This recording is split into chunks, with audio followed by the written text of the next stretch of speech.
I love to take something humans do and then design a robot to help me do it way better. And because I'm good at engineering, that means technically I'm really good at bowling, and setting up dominoes, and at arcade games, skipping rocks, kicking field goals, and even hitting golf balls.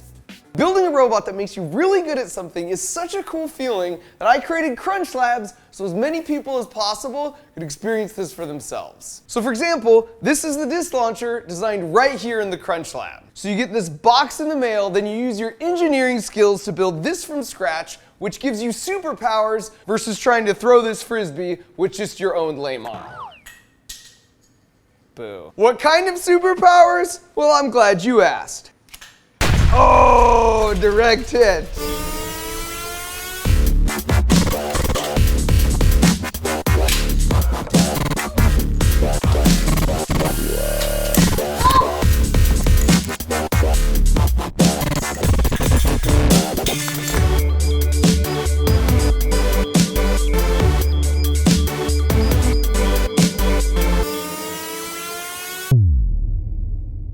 So as you can see with Crunch Labs, the little robot machine you build every month will give you superpowers beyond that of a mere human. But unlike the movies, those superpowers don't come from magic. Because in every case, for every build box, we're going to use some natural law in the physical universe to our advantage. But unlike my YouTube videos where I just show you the cool build but don't talk about much about how it works, with Crunch Labs, we're going to peek under the hood. We're going to pull back the curtain and unlock the juicy engineering and physics secrets that make it all possible. And I should mention that Crunch Labs is a real place. It's where we design all these boxes, and it's got a tennis ball cannon, and the world's longest Hot Wheels track, and a foam pit, and a bunch of other cool inventions. And each month when you open your box that comes in the mail, you have a chance to find the platinum ticket. And if your box has it, that means you and your family get to come out and visit me and my team for a day, and we'll build some cool stuff together. Selfishly, I want you to fall in love with engineering and science like I have because it's brought so much delight and wonder into my life that I want other people to experience it too. Alright, so to do this, for every discussion, for every build box, we're going to start with the secret question, which is right under this paper. It's a tough question, but I'm going to spend about 10 minutes using all the random objects on this table, and at the end of that 10 minutes, you will fully understand the answer even to that difficult question. So don't be intimidated if you see the question and you have no idea, because I'm going to attempt to wirelessly transfer a juicy nugget of information from my brain permanently into yours straight through that screen you're watching me on right now. Again, it's not magic, it's cooler than magic. Alright, so to set up the question, I've got a ramp here. So I have two cylinders here. They weigh the same, they're the same diameter, the only difference is one is solid and one is hollow. Now for the question. Which disc will reach the bottom of the ramp first?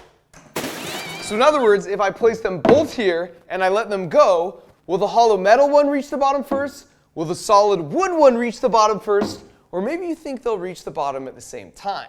Now this was actually a question I was asked when I went to interview to get my job at NASA. So if you know the answer to this, you're basically an astronaut. Now, I'm not just going to release my hand here and give you the answer. We're going to see if we can understand our way to the answer with a couple more demos. And so for our first hint, I've got two weights here. One weighs 2 pounds, one weighs 25 pounds. Which is easier to move? Here's the 2-pounder, here's the 25-pounder. Now, all right, an object's ability to resist being moved is called inertia. Basically, the more mass it has, the heavier it is, the more atoms that are packed into this versus this, the harder it is for me to move. Now intuitively, you kind of already actually know this, because if I handed you two wallets and I said put your hands out like this, and I said which one weighs more, what do you immediately do? Well, most people will do this. Kind of do this, and kind of do this, and kind of do this, and kind of do this. You're moving it because you know the object that's heavier will resist that movement more. So the one that's harder to move is the heavier one. It's harder to tell that if they're just both sitting stationary. All right, well, does that help us answer this question? Well, not really, because these weigh the same. But it actually does provide a clue, and I'll show you why right now. All right, so I've got two sticks here, each one with two apples on them. They're made from the same stuff, one stick, two apples, so when I move them, yeah, they both resist the motion the same inertia, same mass. But now let me try and rotate them, okay? So I'm moving that as fast as I can. Now I'll move this one as fast as I can. Hold up. This is rotating way slower than I can rotate this one. Well, what's going on there? Huh. Well, actually, that does make sense, because if you look at the distance this apple is moving on one rotation, it's about that far. Whereas with this apple, when I make one rotation, it travels this whole distance. It has to travel from here all the way over to there. And it just takes more energy to move something heavy farther. In the same way that lifting this weight from here all the way up there will take more energy than from here right to there. Aha! So what this tells us then, when it comes to rotation, the location of where the mass is matters. The further away your mass is from the center of rotation, the harder it's going to be to move it, because you just have to move that mass a greater distance. All right, so let's put ourselves in the shoes of gravity. Gravity's like, all right, I got these two cylinders, I got to get to the bottom of the ramp. This one has its apples evenly distributed from the center to the edge, whereas this one has all of its apples around the edge.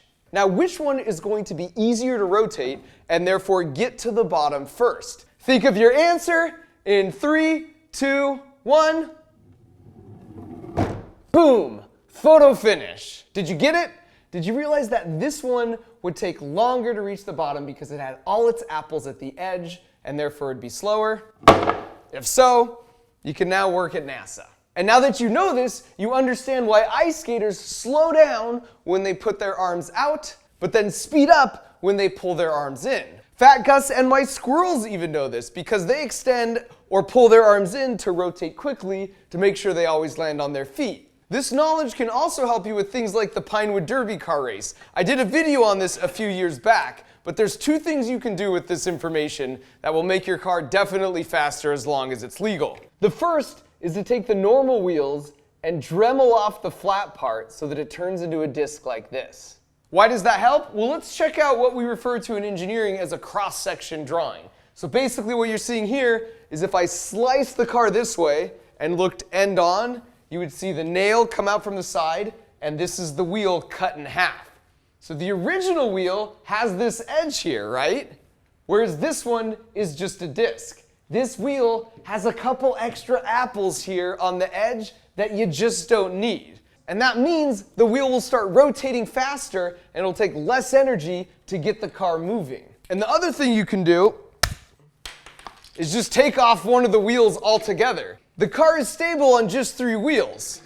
And by removing one wheel, that just means that's one less rotaty thing that's going to take some of your energy that would otherwise let it quickly move down the ramp. Isn't that cool that once you learn a principle, it can be applied in a bunch of different ways? That's why learning a principle is always way better than just memorizing a bunch of facts. Okay, now I've got to come clean here because there's a bit of a catch. There's some fine print on the difference between these two, and it's a principle we're taking advantage of for the disc launcher. We already know that the solid one is going to reach the bottom of the ramp first, but once we get to the bottom, which one is going to roll farther along the floor?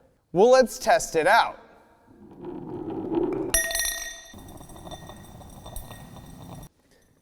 Interesting. So it takes longer to get to the bottom of the ramp, but then it rolls farther. So if you place all your apples at the edge instead of the middle, it sort of becomes a mechanical battery where you store this energy up, but then slowly release it over time. And there's situations where we can use that to our advantage. In engineering, we call that a flywheel. Where do you see these in real life? Well, here's some examples. For something like this toy car, this blue part here is your flywheel. And as I wind it up, it starts storing that mechanical energy like apples on a stick. Or you can see this Hot Wheels launcher has 2 of them. Baseball pitching machines use flywheels. A lot of engines actually have flywheels on them. Here's a homemade version of an engine made by my buddy Bruce, and you can see the flywheels give it momentum to keep it running smoothly. If you remove the flywheels, then it keeps getting stuck at this over center point because it has nothing to take it through to the next piston stroke. And if you look closely at my playing card machine gun, you'll also notice a flywheel right here, which finally brings us to the disc launcher. This is a flywheel. That means when we turn it on, it sort of takes a while for it to get going, just like the disc coming down the ramp, but it's storing up all that mechanical energy from the motor. So now when we put a disc in there, it can easily transfer some of that energy to the Frisbee and fling it really far. Compare that to this version that has no flywheel.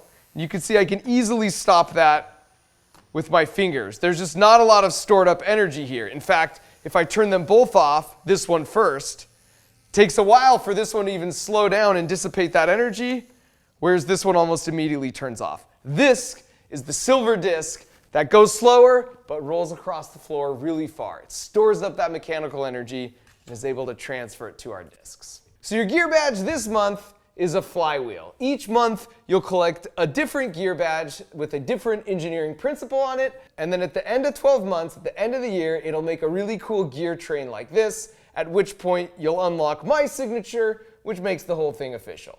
Okay, so ordinarily, you earn your gear badge. We talked about the new engineering principle. We'd be done with the science part. But gosh dang it, with Frisbees, there's just some really juicy physics going on that is just fascinating as to how they fly that I gotta throw this in as a bonus. For example, why does this fly so well? But then if I take a similar shape that's just flat, and it doesn't. Well, there's actually two things. The first is that it flies a little bit at an angle. We call that an angle of attack. As it moves forward, it basically bumps into all these stationary air molecules and it causes it to deflect up. If you've ever put your arm out the window of a car, you know this feeling. Angle your hand up and you can really feel it pushing back on you. But there's also a second effect. You notice how the edges are always curved like this. That's because as the air passes over, the Frisbee grabs it and pushes it down. It's sort of like if you put a curved spoon in a stream of water, that curvature changes the direction of the stream to head more that way. But maybe you're like, yeah, but that's watermark and air is different. Well, I've got a poor man's wind tunnel here where I've taped some white threads to the front of this Frisbee. Now I'm gonna take this air and I'm gonna blow it straight directly down. If it doesn't have what's called the Coanda effect where it curves it around, these will just keep going straight down with the air. But watch what happens. They curve around just like the water. And here's why that matters. The Frisbee is basically curving air down all around it. This is like it's wearing a jetpack. Because if you wear a jetpack, Newton's third law, you push a bunch of air down, that reacts and pushes you up in the air. Well, that's what a Frisbee is doing. It's jetpacking itself to stay afloat using the Coanda effect. And that's just cool. So there you go. If you learned something new, tell your siblings or your friends, tell your parents. Not only is it fun to share something new you learned, but it helps you remember it better too. Alright, so next I'm going to go through a speed run of how to put this thing together. And the intent is that you just kind of watch it to get a sense of all the steps, and then later on when you put it together, you can just use the booklet, or you can rewatch this video and pause, especially if there's any steps that are giving you trouble. I'll run through this in like 3 minutes flat, but if you're doing it at home for the first time, it should take you anywhere from 20 minutes to an hour to put it together. First, we need to find the DC motor and our circular adhesive foam. Next, peel it off the paper backing and stick it down over the DC motor shaft. Peel the second paper backing off the foam, then locate the wood launcher piece and slide the motor shaft through the center hole in the back of the launcher. Now it's important you make sure the motor shaft is centered in the hole and that no blue foam is visible from the front of the launcher. Otherwise, your flywheel just won't be properly aligned. Find your flywheel and stretch your largest rubber band over the flywheel so it sits flat in the outer groove. Then slide your flywheel onto the motor shaft, which should be sticking out of the front of your launcher. Make sure to press the flywheel and the DC motor together. Just a pro tip, the harder you press those together, the stronger the fit will be. In engineering, when you smush a shaft into a hole like that, we call it a press fit. Then flip your launcher over and slide the red motor tube over the motor body. The two will be held in place by the adhesive foam. Next, grab your battery pack and pull out the clear plastic tab. So now electrons can flow through those wires once we turn it on. Then grab the rectangular adhesive foam and peel it off the paper backing. And stick it to the side of the battery pack that has the on and off switch and peel off the other paper backing. Then stick the battery pack to the back of the launcher so the on-off switch is visible through the rectangular opening from the front. Then flip the launcher back over and connect the wires of the battery pack to the wires on the DC motor. Make sure you connect the red wire to the red wire and the black wire to the black wire. Then find the yellow foam guardrail, then peel and stick it to the matching etched shape on the launcher. Then turn your switch to the on position and make sure your flywheel is spinning in the same direction the arrow on the wood is pointing. Another pro tip, you can actually switch the direction of a DC motor just by switching the wire connection. So if your motor is accidentally spinning backwards, it probably means that you have your wire connection swapped. Remember, red goes with red, black goes with black. Now for a quick test. As an engineer, you like to test as you go along. So grab a couple of your red discs and turn the launcher on. Then place one of your discs onto the dotted circle. Then push it towards the flywheel until it gets pinched in between the rubber band and the guardrail and let her rip. Now find the small yellow wood piece, then peel and stick it to the matching shape on the wood launcher. Grab a bolt and the dark blue trigger bar, then slide the bolt through the largest hole in the trigger bar and the matching hole in the wood launcher. Then from the back, screw a nut onto the bolt until you have a small gap in between the nut and the back of the wood launcher. That gap is important because it allows the trigger bar to move under the force of your finger. And here's another pro tip for building. If you have two nuts, you can actually make them a locking nut. So you take the extra one that we included in the kit and you just twist it into the back of the other nut, and now they're both locked into place, and yet the trigger bar can still rotate freely. Next, grab the smallest of the three rubber bands and loop it through the smallest hole in the trigger bar. It should pop out the back of the wood launcher. Then loop both sides of the rubber band around the notch on the right side of the wood launcher. Next, slide the two wooden rectangular pieces into the parallel slits into the wood launcher. Then for the back of the launcher, hook two white O-rings over the tips of the wooden rectangular pieces. This is what holds them nice and snugly in place. Then find the dark blue disc tube and slide it in between the two rectangular pieces. Make sure the tube sits in the two cutouts in the wood pieces. That way there's a gap underneath the tube. Then stretch the medium-sized rubber band around the dark blue disc tube, making sure the rubber band sits in the notches of the two wood pieces. Then grab one of the plastic tabs and slide it in between the rubber band and the tube. It should sit in the same notches that the rubber band is sitting on. The tab should also be on the same side of the tube as the on-off switch. Then grab a couple of your red discs and drop them into the disc tube, making sure the frisbees aren't upside down. So now that it's fully assembled, you can see that as you push on the blue trigger bar, it in turn pushes only one disc out the bottom of the disc tube, at which point the rubber band on the flywheel grabs the disc and pinches it into the foam guardrail. That causes the disc to spin and shoot forward out of the launcher. Then what's cool is that when you release the trigger bar, the next disc automatically drops down into the perfect position to be pushed out for your follow-up shot out of the launcher. Alright, so with each build, there's what I like to call the engineering hustle. And this is your opportunity to do what I do in my videos, where I challenge, say, my nieces and nephews to a rock skipping competition. And then, of course, I unveil the robot that I've built, and domination ensues. Or maybe I challenge the world's greatest field goal kicker to a showdown, and then, of course, I bust out my robot. But the key is, you don't actually reveal the robot till they've accepted a challenge. So in this case, what you could do is challenge your sibling or maybe a parent to see who can more accurately launch a mini frisbee. Maybe, I don't know, put some dessert on the line. So you let them go first and fail miserably, and then of course when it's your turn, you bust out your little robot machine and dominate the competition. Okay, and so finally, I want to explain what I call the Prototype 2.0. The idea with Crunch Labs is you get this and you put it together, and it's super fun for a day or two. But now you have 28 more days till the next box comes to take what you've learned here and step it up to the next level. In other words, this is just the first prototype. Engineering is a very iterative process. The biggest mistake I see even experienced engineers make is they try to design the whole thing in one step, but it actually takes a lot of steps. You can see here all the different versions we had to go through before we finally realized this is the best way to make a disk launcher. My absolute favorite kind of feedback is along the lines of this tweet I got from a mom. My 8-year-old watches one Mark Rober video and suddenly he has all these ideas. He wants a weather robot for the house. He wants to make an automatic fish feeder, and he's determined to make his own squirrel obstacle course. So the question is, what can you do to take this design and make it even way cooler? Maybe it's a moving target that you've got to hit. Maybe it's a new type of game like homemade frisbee cornhole. Or perhaps a fun contraption that will capture a disk. And then share and send me a link to your best prototype 2.0s on socials, and we might even feature some of them. All right, so that's it. You've earned this month's gear badge, and now you can go off and put your robot machine together to give yourself some superhuman powers, and I'll catch you next month right here at Crunch Labs. Oh, and if you're watching this and you haven't yet ordered your Build Box subscription from Crunch Labs, then what the heck are you waiting for? Visit crunchlabs.com with the parent, and once you're there, you can learn more about how it all works. Thanks for watching.